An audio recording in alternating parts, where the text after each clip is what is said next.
ఓం నమః శివాయ శ్రీమాత్రే నమః. మిత్రులకి శ్రేభిలాషులకి అలాగే నన్ను ఇంతగా ఆదరిస్తున్న యూట్యూబ్ ప్రేక్షకులందరికీ కూడా పేరు పేరు ధన్యవాదాలు. మిత్రులారా, మీ అందరికీ పరాదేవత ఎల్లవెల్లలా మీతో ఉండి మీ మనోవాంఛ నెరవేర్చాలని మనస్ఫూర్తిగా కోరుకుంటున్నాను. ఈరోజు మనం శనివారం నాడు రామబాణం లాంటి ఒక చిన్న ఉపాయం తెలుసుకుందాం. మీరు గుర్తుంచుకోండి, రామబాణము అంటే ఎదురు లేనిది.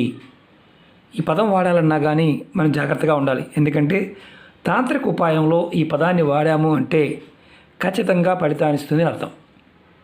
మీరు చాలామంది మిత్రులు మెయిల్స్లో కామెంట్స్లో ఈ మధ్యకాలంలో గురువుగారు మాకు రాబడి ఆగిపోయింది, మేము చేస్తున్న పనుల్లో వచ్చే సంపాదన సడన్గా ఆగిపోవడం జరిగింది, మేము సిద్ధాంతుల దగ్గరికి వెళ్ళాము, జ్యోతిషి దగ్గరికి వెళ్ళాము, తంత్రం చెప్పేవారి దగ్గరికి వెళ్ళాము, మీ డబ్బు రాబడికి కట్టుబడింది అంటే మీకు వచ్చే రాబడిని లక్ష్మీదేవిని కట్టివేశారు, దానివల్ల మీకు డబ్బు రావడం లేదు, దానికి పూజ చేయాలి, చాలా ఖర్చు అవుతుంది అని చాలామంది చెప్పారు అని చాలామంది అడిగారు. కారణం ఏంటంటే, చాలామంది తెలియదు ఏంటంటే, జాతకరీత్యా దోషాలు ఉన్నప్పుడు కూడా డబ్బు రాదు. అలాగే ఇంకొకటి ఏంటంటే, ఎవరైనా సరే కొన్ని ప్రయోగాలు చేసి, తాంత్రిక ప్రయోగాలు, తంత్రమంత్ర ప్రయోగాలు చేసి వారు వాటిని రోడ్డు పక్కన కానీ ఎక్కడైనా వదిలేస్తారు. మనం చూడకుండా వాటిని దాటినా ఆ ప్రభావం మన మీద ఉంటుంది. ఈరోజు మీరు శనివారం నాడు ఈ ఉపాయం చేయడం వల్ల ఇంతకుముందు చెప్పిన సమస్యలు ఏదైతే ఉన్నాయో వాటి నుండి బయటపడవచ్చు. అలాగే మీ మీద తంత్రమంత్ర ప్రయోగాలు చేశారని అనుమానం ఉన్నా వాటి నుండి బయటపడతారు, అందులో డౌట్ లేదు. అలాగే ధన రాబడి ఆగిపోయినట్లయితే ఈ ఉపాయం చేయడం వల్ల మీ ధన రాబడి పెరుగుతుంది.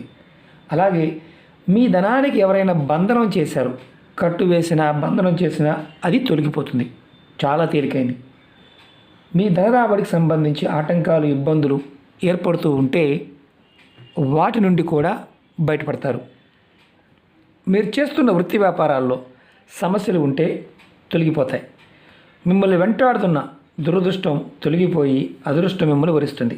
అలాగే జాతకములో శని దోషాల వల్ల ఇబ్బంది పడుతూ ఉంటే శని భగవానుడు శాంతిస్తాడు, దోషాలు తొలగే మార్గాలు మీకు తొలుగుతాయి కూడా. ఈ ఉపాయాన్ని ఆడవారైనా మగవారైనా చేయవచ్చు. ఉపాయానికి కావాల్సిన పదార్థం చెప్తాను. నల్ల నువ్వులు, అలాగే మినువులు, పొట్టు తీయకుండా ఉన్న మినువులు, నల్లటి క్లాతు, మనం ఆంజనేయ స్వామికి వాడే సింధూరం కావాలి కంపల్సరిగా. ఈ ఉపాయాన్ని ఎప్పుడు చేయాలి, ఎలా చేయాలి, ఏ విధంగా చేయాలి చెప్తాను, ఆ విధంగానే చేయండి. ఇందులో ఏది లేకపోయినా ఉపాయాన్ని చేయమాకండి, ఇది గుర్తుంచుకోవాల్సిన విషయం. అలాగే మీకు ఈ వీడియో నచ్చినట్లయితే లైక్ చేయండి, ఛానల్ని సబ్స్క్రైబ్ చేసుకోండి, పక్కనే ఉన్న గంట సింబల్ యాక్టివేట్ చేసుకోండి, 10 మంది మిత్రులకు షేర్ చేయండి. చాలామంది మిత్రులు సమస్యలు అడుగుతూ ఉన్నారు.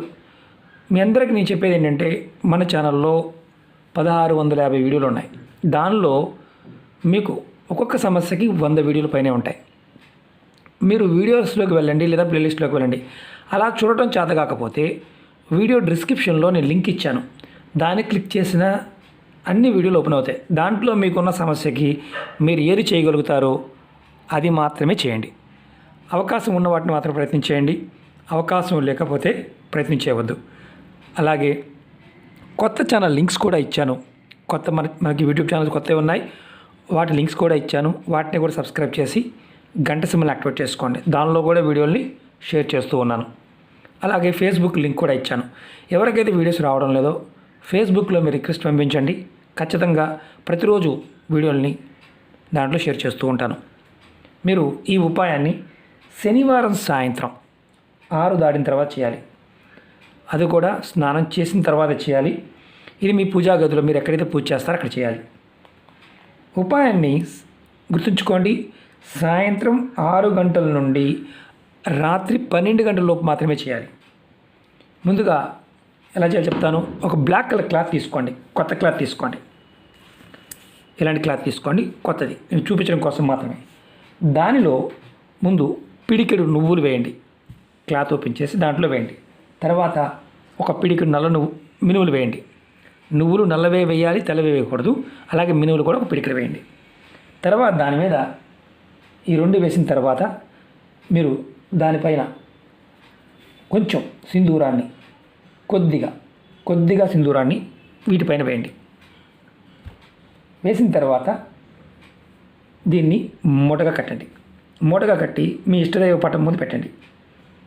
మూటకి ఏదైతే మినుములతో మూట కట్టాం, ఇవి 2 వేసి మూట కట్టాం, సింధూరం వేసి మూట కట్టేసాం, మొత్తం వేసి మూట కట్టాం. ఇప్పుడు కట్టిన తర్వాత ఈ మూటకి దీపం వెలిగించి 2 ఒత్తులు వేసి విడివిడిగా వేసి ఆవనెత్తితో కానీ కొబ్బరి నూనెతో కానీ దీపం వెలిగించి ఆ దీపం ముందు ఈ మూట పెట్టి సాంబ్రాణి బుల్ల వెలిగించి ఈ మూటకి ధూపం చూపించండి. తర్వాత మీ మనసులో ఏదైతే సమస్యలు ఉన్నాయో ఆ సమస్యలు తీరిపోవాలని కోరుకోండి. అంటే ధనానికి సంబంధించి మానసికమైన తంత్రమంత్ర ప్రయోగాల వల్ల ఇబ్బందులు ఏదైతే ఉన్నాయో వాటి నుంచి బయటపడాలని కోరుకోండి. తర్వాత 1 నిమిషం సేపు మీ ఇష్టదైవ నామాన్ని మనసులో కళ్ళు మూసుకొని స్మరించండి. కళ్ళు తెరిచి కాదు, కళ్ళు మూసుకొని 1 నిమిషం స్మరించండి. తర్వాత ఈ మూటని మీ దేవుడి గదిలోనే రాత్రి అంతా పెట్టుంచండి. ఉదయం నిద్రలేచిన తర్వాత మీరు స్నానాది కార్యక్రమాలన్నీ ముగించుకున్న తర్వాత దేవుడి దగ్గర పెట్టిన మూటను తీసుకొని మీ తల చుట్టూ 7 సార్లు తిప్పుకోండి. యాంటీ క్లాక్ వైజ్, అంటే గడియారం ముళ్ళు ఎలా తిరుగుతుంది కదా, ఇలా ఆపోజిట్ అనమాట. యాంటీ క్లాక్ వైజ్గా తిప్పుకొని ఆ తర్వాత 7 సార్లు తిప్పుకోండి. ఎవరైతే చేశారో వారు ఈ మూటను తీసుకువెళ్ళి బయట ఎక్కడైనా సరే రావి చెట్టు మొదల్లో మట్టి తీసి ఆ మట్టి లోపల పాతి పెట్టండి. రావి చెట్టు మొదల్లో, రావి చెట్టు లేదనుకోండి చేయమాకండి, ఖచ్చితంగా రావి చెట్టు దగ్గరే చేయాలి ఇది. తర్వాత చెట్టుకు నమస్కారం చేసుకోండి. పొరపాటును కూడా చెట్టు తాకమాకండి, చెట్టుల పొరపాటును కూడా తాకవద్దు. తర్వాత నమస్కారం చేసుకున్న తర్వాత వెనక్కి తిరిగి చూడకుండా ఇంటికి వచ్చేయండి. మీరు వెనక్కి తిరిగి చూడకూడదు. ఎవరన్నా ఎలా ఉంటుందంటే ఎవరన్నా పిలిచినట్టుగా అనిపిస్తుంది, అలాగే మీ మనసుకి ఎవరో పేరుతో పిలుస్తున్నారు అనిపిస్తుంది, అలాంటి భావం కలుగుతుంది. కాబట్టి మీరు పొరపాటును కూడా చూడవద్దు. తర్వాత మీరు ఇంటికి వచ్చేయండి. ఇంటికి వచ్చిన తర్వాత కాలు కడుక్కోవాలా, చేతులు ఏం అవసరం లేదు, అలాంటి ఇబ్బంది లేదు. ఈ ఉపాయాన్ని 7 శనివారాలు చేయాలి. ఆడవారు ఒకవేళ చేస్తుంటే అంటే ఆడవారు చేస్తే కనుక మీరు నెలసరి వచ్చినప్పుడు మధ్యలో గ్యాప్ ఇవ్వండి, తర్వాత చేయండి. మీరు 7 శనివారాలు మాత్రం ఖచ్చితంగా చేయాలి. మీకు ధనానికి సంబంధించి కట్టు కానీ ఏదన్నా ఇబ్బందులు కానీ ఎవరైనా వేరే వారు మీ శత్రువులు సృష్టించినా మీకు ఎలాంటి ఇబ్బంది లేకుండా బయటపడిపోతారు. 7 వారాలు కూడా ఇదే విధంగా చేయాలి. 7 వారాలు ఈ మూటని ఒక రోజున ఒక చెట్టు దగ్గర పెట్టారు, అదే చెట్టు దగ్గర అదే ప్లేస్లో పెట్టకుండా వేరే ప్లేస్లో పెట్టాలి. ఒక చెట్టు దగ్గరే పెట్టవచ్చు, లేదంటే మీరు వేరే ఊరు వెళ్ళారు అక్కడైనా చేయొచ్చు, వేరే ఊరు వెళ్ళినా అక్కడ కూడా చేయవచ్చు, ఇబ్బంది లేదు. చేసి అక్కడ పూజ చేసుకునే అవకాశం ఉంటే చేసి సేమ్ ఇలాగా చేయాలి. ఇది మీరు చేయగలిగితే ఖచ్చితంగా మీకు అదృష్టం ఓరిస్తుంది, అందులో డౌటే లేదు. శని భగవానుడు ఇబ్బందులు ఏదైతే ఉంటాయో, రాహువు శని భగవానుడు వల్ల వచ్చే ఇబ్బందులు ఏదైతే ఉంటాయో అవి కూడా తగ్గుతాయి. ఈ ఉపాయం మీకు తంత్రమంత్ర ప్రయోగాలు బాధల నుంచి కూడా బయటపడేస్తుంది, చాలా అద్భుతంగా పనిచేస్తుంది. ప్రయత్నపూర్వకంగా చేయండి, ఫలితాన్ని పొందండి. అలాగే మీకు ఈ వీడియో నచ్చినట్లయితే లైక్ చేయండి, ఛానల్ని సబ్స్క్రైబ్ చేసుకోండి, పక్కనే ఉన్న గంట సింబల్ని యాక్టివేట్ చేసుకోండి, 10 మంది మిత్రులకి షేర్ చేయండి. ఓం నమః శివాయ, శ్రీమాత్రే నమః.